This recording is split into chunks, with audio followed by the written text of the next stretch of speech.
Хайрлах Шамлар, витаю! В эфире телеканала АТР мы продолжаем информационный вечер. Следующие 3 часа будем говорить о самых актуальных новостях, которые появились в информационной повестке дня. С вами я, Гульсум Халилова. Поехали!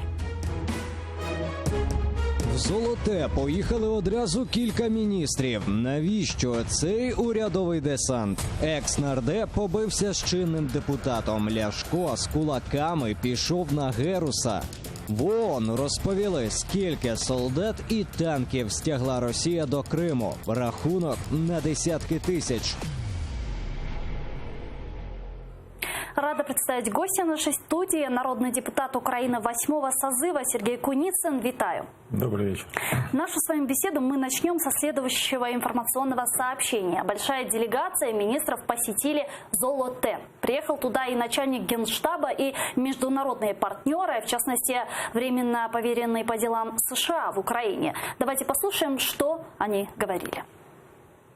Є такі ділянки, де таке розведення неможливо. But there are some areas where you just cannot perform this. As you told me the other day. Так як ви вже говорили. Like in Donetsk. Наприклад, в Донецьку.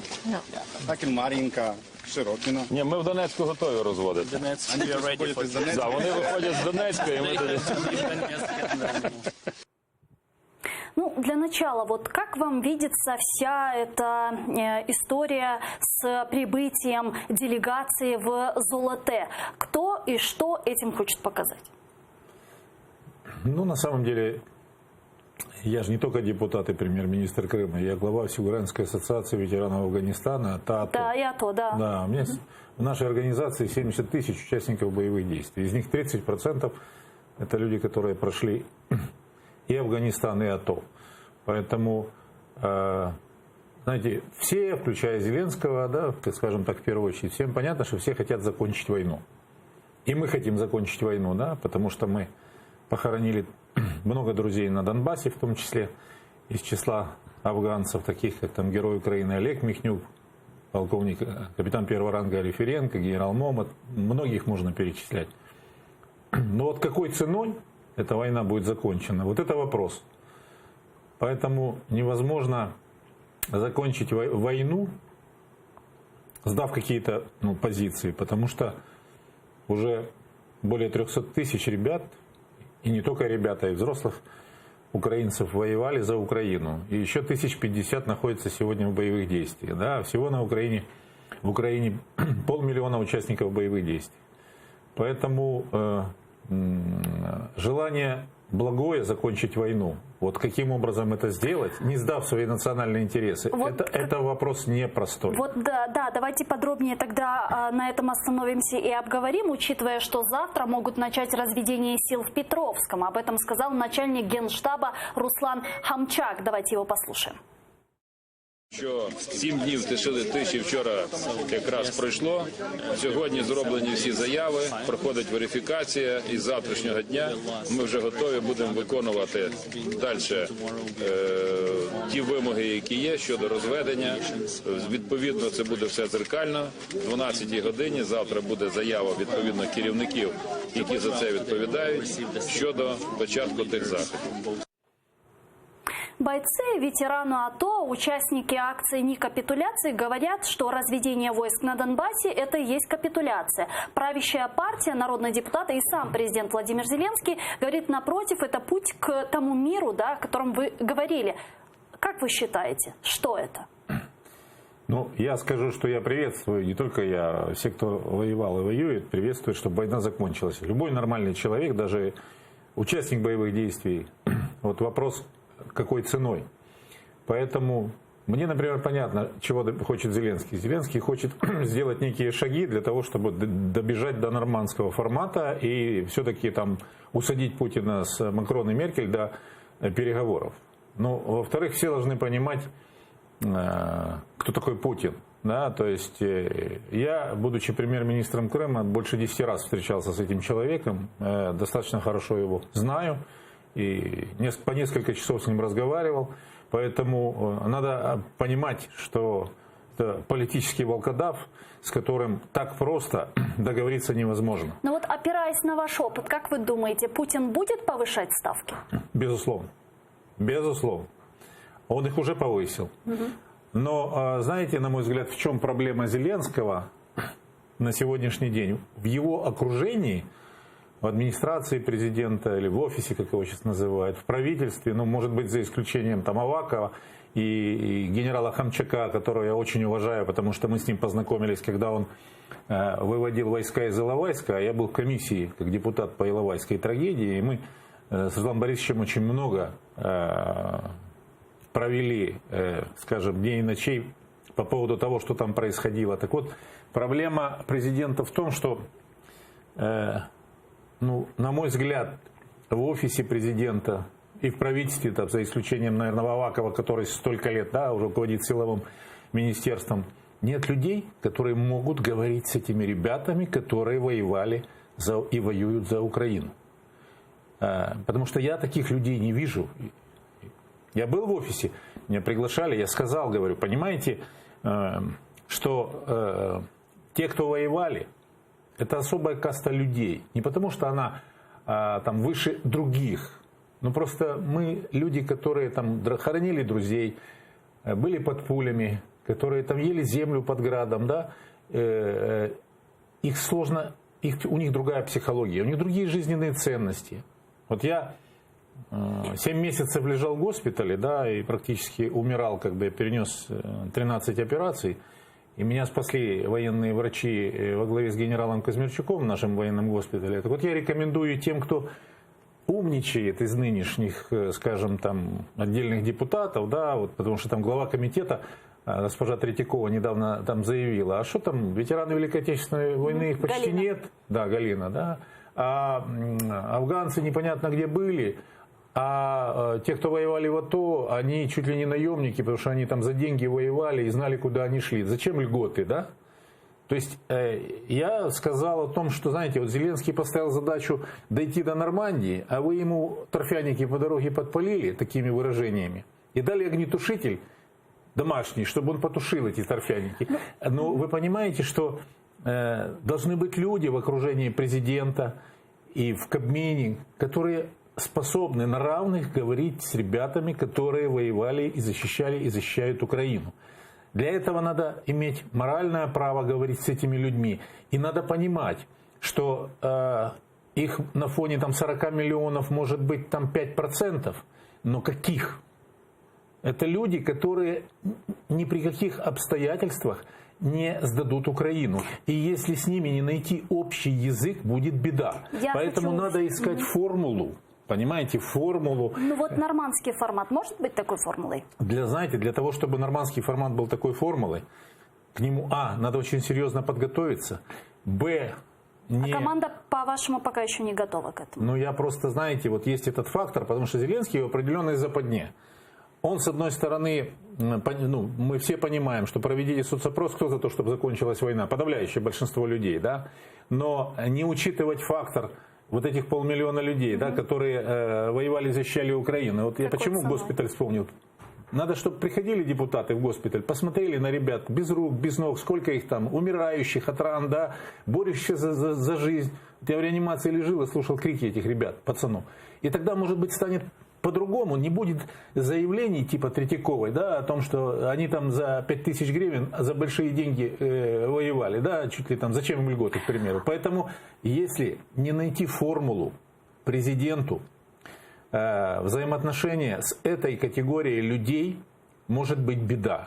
Вот завершая и тогда тему... будет и нормандский формат. Плюс, вы понимаете, вот Леонид Данилович подписал Минские соглашения. Если бы Зеленский вечером дал пресс-конференцию по Штайнмайеру, а информационно его не обеспечили, да, люди, которые должны были бы президента более серьезно подготовить, провести информационную атаку в хорошем смысле и общество украинское подготовить. Может, тогда бы и не было ни капитуляции, да, если бы, скажем, при президенте была создана там Рада ветеранов из авторитетных людей, да. Я, кстати, об этом говорил не раз. Смотрите, что происходит.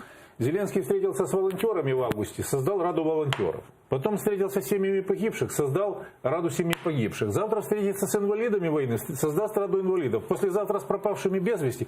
А может, надо создать одну куда войдем, допустим, мы, вот у нас самая мощная из всех боевых организаций, войдут пару героев Украины, войдут семьи погибших, семьи пропавших без вести, там, добровольцы, да, и тогда надо будет не 10 советов создавать, а один, с которым все, что касается участников боевых действий, семей погибших, инвалидов, любой закон, президент должен сказать, любой проект закона, касающийся этой категории людей, без этого совета не обсуждать. Завершая тему разведения войск, потому что у нас очень много еще новостей, касающихся Крыма, которые мы хотим успеть с вами обсудить, у меня уточняющий вопрос все-таки, и я попросила бы коротко ответить. Хорошо. Возвращаясь к разведению, вы за или против? Для того, чтобы я в принципе за то, чтобы закончилась война, и если для того, чтобы с учетом сохранения интересов Украины это разведение придет с учетом интересов и не ущемит наших национальных интересов, я за.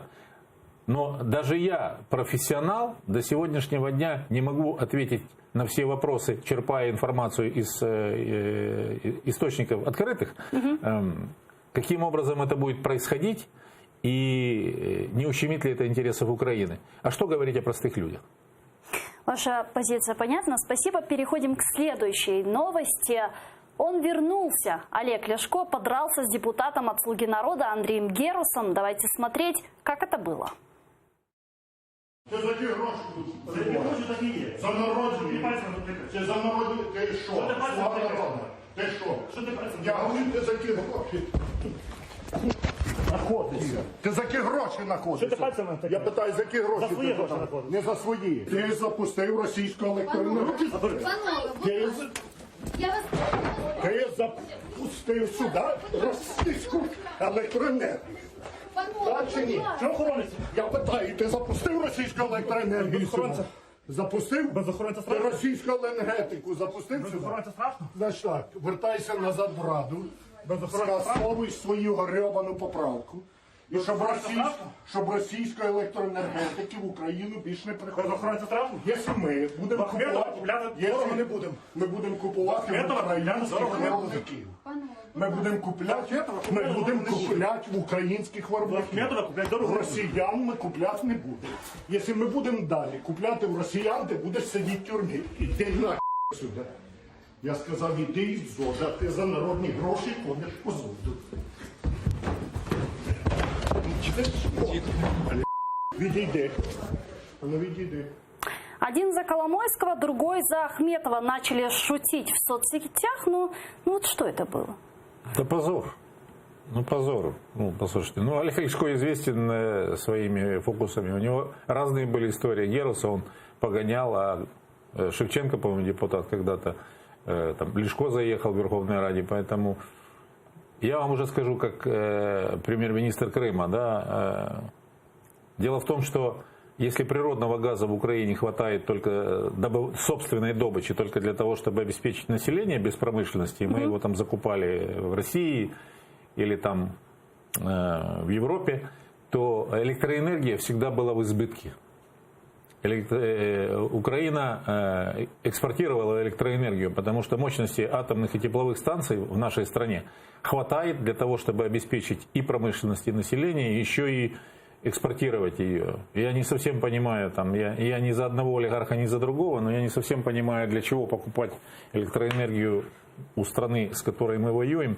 То есть претензии Ляшко, в принципе, они уместны. Ну, вы знаете, я не детально как бы не вникал в эту ситуацию, но я вам просто сказал, что у нас рынок электроэнергии пересыщен, всегда был. Я думаю, сейчас это и так. Но почему закупили? Это как бы конкуренция между олигархами, очевидно, да, потому что электроэнергии, производимой в стране, предостаточно. Для чего закупают ее в России, ну, мне не совсем понятно. Ну, давайте тогда перейдем к теме ближе, которая ближе к вам, а это именно к теме Крыма, к теме оккупированного Крыма. И вот в штаб-квартире Организации Объединенных Наций заместитель министра иностранных дел Олег Божок рассказал, сколько военной техники завела Россия в оккупированный Крым. На території тимчасово окупованого українського півострова перебувають 31,5 тисяча російських армійців, а ще 40 російських танків, 583 одиниці броньованої техніки, 162 одиниці важких артилерійських установок, 122 бойові літаки, 62 гелікоптери, 12 систем залпового вогню.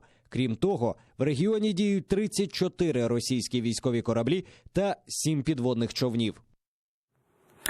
Шел 5-й год войны, и мы видим, как Российская Федерация милитаризирует с каждым годом все больше и больше оккупированный Крым. Зачем? Потому что Крым занимает стратегическое положение. Если вы возьмете циркуль и проведете, допустим, от Севастополя, в радиусе 600 километров попадает 12 стран.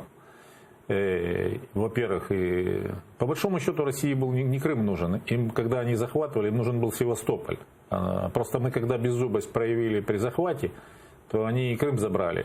Потому что они боялись, что типа майдановская, как они говорили про американская власть, привезет там непонятно кого и разорвет договор с Черноморским флотом. У России военных баз и таких бухт, как в Крыму, в Севастополе в частности, у них просто нет. Новороссийская база, в которой базировался Черноморский флот до захвата Крыма, она никудышней. И с точки зрения географии, и с точки зрения военно-стратегической. Поэтому Крым – это аппендицит в Черном море, да, поэтому сегодня все, что там делается, по большому счету, задача создания военной базы, задача разбавить население Крыма сотнями тысяч приехавших со всей российской территории и выдавить оттуда крымчан, которые все больше вспоминают Украину, средний, малый бизнес, да, тем, кто нормально жилось при Украине, выдавить их оттуда для того, чтобы, не дай бог что, там, не особо было людей, которые могли бы там как-то проголосовать в украинскую сторону. Да? Вот у меня, в частности, помощник мой, который уже лет 10, Коля Аксенов, журналист, да, с фамилией Аксенов. Его там 2 или 3 недели назад на Пушкинской гражданин чеченской национальности просто избил, зверским образом, да, избил, за то, что он сделал замечание, что он ехал по пешеходной зоне на Пушкинской, сломал ему челюсть, он сейчас лежит в больнице. Аксенову этому Николаю даже Кадыров звонил, там, потому что он журналист. Все это было оприлюднено, как говорят, в российских СМИ. Но сам факт, да, того, что происходит, говорит о многом. Да. А в Крыму есть ядерное оружие? Я думаю, что уже есть. Да, по крайней мере, возможности для базирования и хранения в Кизилташе, это между Феодосией да, где было ядерное оружие, о котором даже первый секретарь обкома не каждый знал, куда он не мог просто так заехать. И в Балаклаве, в скале в базировании подводных лодок, там при соответствующих вложениях и там есть все необходимое для того, чтобы базировать ядерное оружие. И, скорее всего, я думаю, оно уже там есть. Продолжая тему милитаризации Крыма, в Крымской правозащитной группе назвали количество жителей Крыма, которых оккупанты призвали на службу в армию. Слушаем аналитика Александра Сидова. В Криму проводиться незаконний призов. Зараз проходить вже 10-та призовна кампанія в Криму. І на початок листопада вже більше 19 тисяч мешканців Криму були призвані до лав Збройних сил Російської Федерації. І це робиться військкоматом, який підпорядкований Міністерству оборони Російської Федерації, Генеральному штабу Російської Федерації. Тобто це злочин, це воєнний злочин. Телеканал АТР заместитель начальника управления прокуратуры Крыма Борис Порощук сообщил, уголовное производство открыто. В даний час прокуратурою розслідується вже кримінальне провадження за вказаним фактом. Це є грубим порушенням 4-ї Женевської конвенції щодо захисту цивільного населення під час збройного конфлікту. В рамках даного провадження ми фіксуємо всі призовні кампанії, які відбуваються на території Криму, які відповідно ініційовані вищим керівництвом Російської Федерації. В ході фіксації ми збираємо по максимуму всі ті докази, які ми можемо. Ну, смотрите, 19 тысяч крымчан призвали в армию Российской Федерации, говорят аналитики. Так почему, по-вашему, на материке, на материковой части Украины, чтобы как-то этому противостоять, за столько времени, за 5 лет войны, не были созданы альтернативные условия, учитывая специфику Крыма для крымчан? Но это одно из моих политических разногласий с Порошенко. Потому что я не понимал ни тогда, ни при нынешней власти, почему не создана целевая программа реинтеграции Автономной Республики Крым в состав Украины.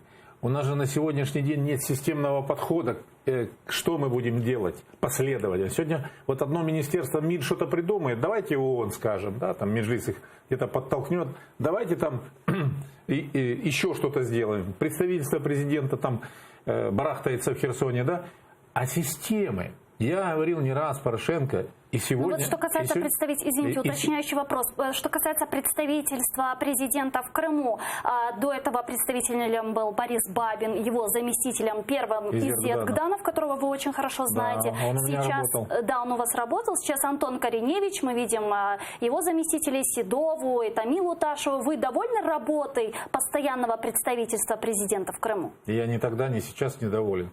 Потому что... Где не доработали, по-вашему? А я вам скажу, они же исполнители, по большому счету. Да? Что такое было представительство президента и почему оно было создано в 1992 году? Потому что тогда Крым тоже шатался. Я тогда был мэром Красноперекопска и народным депутатом первого созыва. И для того, чтобы как око государева, да, президентской Украины, создали представительство. Сейчас оно, по сути дела, на территории Херсонской области. Так вот, для того, чтобы и представительство в том числе эффективно действовало, должна быть логистика. Представительство должно найти там свое место. Они тоже сейчас работают, вот что придумают, да, вот там заяву какую-то сделают. Я говорил Порошенко не раз, и сейчас могу об этом сказать Зеленскому. Я говорил Порошенко, я не понимаю, как можно какие-то в институтах каких-то писать программу возвращения Крыма, если авторитетные крымчане в этом не участвуют. Я считаю, что Зеленскому сейчас надо... кто должен участвовать? А я вам скажу, вот смотрите, надо Зеленскому сейчас, потому что Порошенко, говорят, уже канул в лету, создать экспертный совет по возвращению Крыма и по возвращению Донбасса из авторитетных людей оттуда и отсюда. Есть Куницын, да, премьер-министр, губернатор Севастополя, нардеп. Есть Мустафа Джемилев, да, есть там Чубаров, есть Казарин, ректор Таврического университета, который мы перевели сюда. Есть генерал-полковник Маликов, генерал-полковник Паламарчук, которые там работали на ведущих должностях. Есть Людмила Денисова, омбудсмен. Есть Валентина Симоненко, судья Верховного суда, которая руководила апелляционным судом Севастополя и так далее. Я вот только, знаете, навскидку говорю, если эти люди в качестве экспертной группы при президенте будут возглавлять программу по возвращению Крыма, тогда будет толк. То точно так же там по Донбассу есть там, не знаю, Звегельский, там Рыбак и так далее, люди, которые живут здесь, но которые руководили там Донбассом, или там Курила, ректор Луганского университета, народный депутат. Есть же люди, которые знают как свои 5 пальцев территории, что Крыма, что Донбасса. И без этих людей невозможно, без привлечения этих людей, принимать важные стратегические решения, начиная от разведения войск, заканчивая деоккупацией Крыма. А как вы думаете, нынешняя власть, президент Зеленский и его команда понимают важность крымско-татарского народа для Украины? Ну, они же ездили в Турцию, да. Угу. Ну, я думаю, что в силу того, что Зеленский сегодня, по большому счету, занят войной и миром, то глубокого понимания в силу этих объективных обстоятельств ждать не приходится. И еще раз говорю о том, что если будет создана экспертная группа по Донбассу большому, да, и по Крыму с участием людей, которые руководили Крымом, знали Крым, да, боролись за Крым, не будет толку. И борются. Не будет толку. Понимаете? Поэтому нельзя... Я вот депутатам нынешним, в том числе там, и «Слуги народа» и так далее, я говорю, ребята, одна из ваших стратегических ошибок, да, не говорите о том, что все были, кто до нас были там сбитые летчики, потому что неизвестно, что скажут после вас. Я в 90-м году был самый молодой мэр Украины, один из самых молодых депутатов Украины. Я тот депутат, который декларацию о державном суверенитете вносил в повестку дня. Я горжусь, что моя фамилия написана на картине Верховной Ради. Я вошел в историю, да, как человек проголосовал. Так вот, нельзя говорить, что все, кто до нас. Если к вашей романтики, в хорошем смысле, и молодости, которую вы принесли власть, вы не добавите мудрости и авторитета тех, кто за эту родину, за Украину 30 лет боролся и борется, у вас не будет победы. Давайте обратим внимание на социологические исследования. Очень интересные сегодня появились. Взрослые украинцы чувствуют себя социально ближе к россиянам, чем к крымским татарам. Смотрим результаты опроса КМІС. Найменша соціальна дистанція до україномовних і до російськомовних українців. Більшість опитаних готові допустити представників цих груп як членів своєї родини і близьких друзів. Потім йдуть білоруси та росіяни. Всі ці показники не змінилися значущо за останній рік. Тільки відстань до росіян трохи зменшилась. Потім йдуть декілька етнічних груп – поляки, євреї. Кримські татари – сьомі. Виходить, доросле населення України кримців готові допустити як жителів України чи гостей України. Найбільша дистанція із ромами. Їх воліють взагалі не пускати. Ну вот, согласно результатам этого рейтинга, как вы думаете, почему украинский народ, по крайней мере те, кого опросили, социально ближе к россиянам, то есть к страну-агрессору, чем коренному народу Крыма, который вместе с украинцами борется за суверенитет нашей страны? Да, потому что все в информационном обеспечении. То есть это результат пророссийской пропаганды? В том числе. Ну, плюс и религия играет свою роль, да, не секрет, потому что в Украине, насколько мне известно, 2 миллиона мусульман. Но самая большая этническая группа, это, конечно, крымские татары, если мусульман брать. Но 2 миллиона в целом, насколько мне известно. Поэтому, слава богу, у нас нет межрелигиозной какой-то борьбы, но для того, чтобы результаты изменились, ваш канал делает колоссально много. Это не потому, что я у вас тут нахожусь, да, а потому что это объективно. Когда Крым захватывали, я каждый вечер у Лилии Буджурова сидел на нелегальном положении, меня там ловили спецслужбы российские. Поэтому, да, мы помним. Да, я могу вам сказать, что надо не сдаваться, надо... Но вообще это нормально, то, что 5 лет войны, и вот согласно рейтингам, и последние недавно были опубликованы, украинское население так себе нормально относится к россиянам? Ну, знаете... Надо ли с этим бороться? Тут же понимаете, как надо что же разделять, да, силовые структуры там России и Путин, да, это все равно одно, а там миллионы россиян и там 3 миллиона украинцев там работает, это немножко другое, да. Другое дело, что там зомбоящик так долбит по голове, что я вот в больнице даже в Турции лежал, украинских каналов там мало показывают. Так и иногда послушаешь телеканалы, ловишь себя, так я матерый, да, в панцире политик, да, так сказать, проукраинский, ловишь на том, что они таки долбят, начиная от там всяких лик смеха и заканчивая новостейными, что крыша может поехать. Поэтому я думаю, что здесь в определенной степени нет системной работы, в том числе и в информационном пространстве. Вот вы посмотрите, да, в том же там Золотом, Петровском, да, там берут интервью у людей, а там же подавляющее большинство смотрит российские каналы, потому что с горем пополам там 1+1 или что-то показывает, да, и многие из них говорят о том, что они там хотят остаться в России, там, да, особенно с оккупированной территории, да, потому что 5 лет их долбят российские телеканалы, рассказывают, какие бандеровцы с рогами там детей едят и так далее, понимаете? Да. Поэтому, говоря о реинтеграции, мы должны понимать, что без информационной, мощнейшей, системной поддержки и работы с людьми, знаете, как я всегда говорю, для того, чтобы вернуть территорию, тот же Крым, надо сначала умы вернуть, понимаете? Вот я не раз говорил, давайте создадим на территории Херсонской области, приграничной с Крымом, свободную экономическую зону, технопарк, территорию приоритетного развития. Для малого и среднего бизнеса дадим льготы. То же самое и по Донбассу. Я это делал. Как вы считаете, на материке должно быть создано в изгнании крымское правительство? Очень коротко, пожалуйста. Не знаю. Ну, надо хорошо подумать. Может быть и нужно. И вот перейдем к международным новостям, которые хотим успеть с вами обсудить. А именно, Дональд Трамп хотел, чтобы генпрокурор назвал его разговор с Зеленским законным. Об этом сообщило издание The Washington Post. Давайте послушаем. Президент Сполучених Штатів Америки Дональд Трамп звертався до генерального прокурора Вільяма Барра з проханням заявити на прес-конференції, що Трамп не порушив жодних законів під час розмови з президентом Володимиром Зеленським. Барр відмовився виконувати таке прохання очільника Білого дому. Президент США Дональд Трамп, разумеется, уже опроверг информацию газеты The Washington Post. Давайте послушаем его цитату. Історія в The Washington Post, звичайно, підхоплена фейковим CNN, що повідомляє про те, що президент Трамп попросив генпрокурора Барра провести пояснювальну прес-конференцію стосовно України. Це абсолютна неправда і ще одна фейкова новина з анонімних джерел, які не існують. А с нами сейчас на прямой связи из Соединенных Штатов, а именно из Нью-Йорка, Юрий Яромагаев, глава Центра исследования тоталитарных технологий. Алло, здравствуйте, слышите ли вы нас?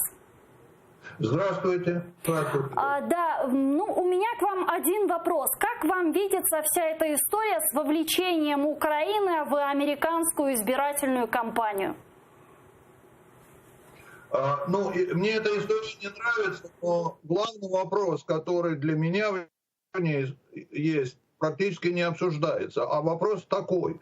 Не было ли в разговорах между Трампом и Зеленским давления со стороны Трампа, и, может быть, даже по наущению Путина, чтобы тот сдался Путину? Вот главный вопрос. Мы об этом ничего не знаем. Но вот если такое давление было, и если капитуляция со стороны Зеленского была в какой-то степени следствием переговоров с Трампом, мне кажется, что это вопрос для Украины намного более важный и требует серьезного внимания. Даже если не было прямого требования со стороны Трампа это сделать, но Зеленский воспринял ситуацию давления общее Трампа так, что это ослабило его позиции, и он решил капитулировать, а иначе я действия Зеленского в отношении Донбасса назвать не могу. Вот это вот вопрос гораздо более серьезный, на мой взгляд, чем расследование Байдена. Я ничего не знаю по этому поводу, но мне кажется, это тот вопрос, который важно очень задать.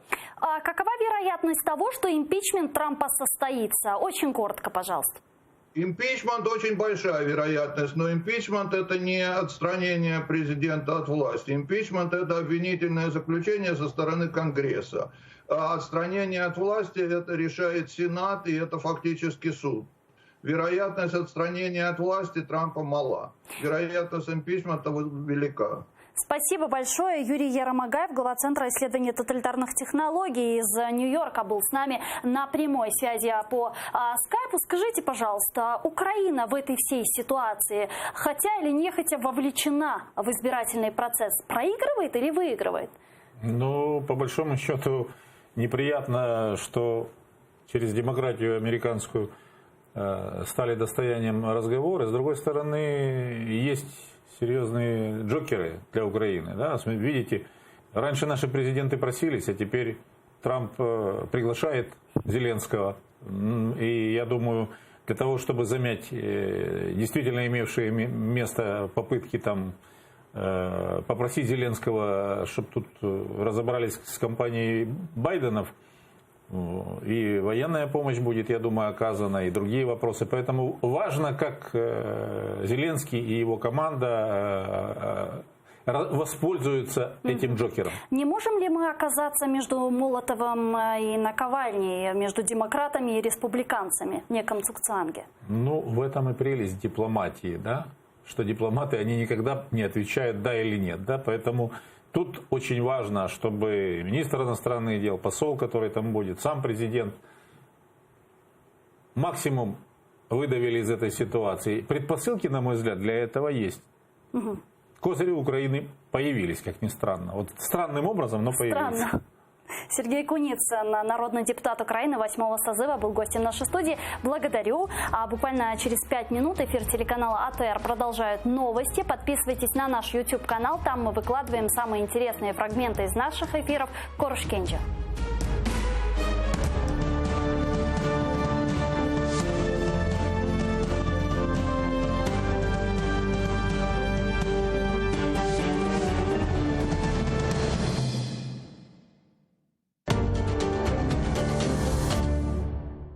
Український омбудсмен назвала кількість політично переслідуваних людей в окупованому Криму.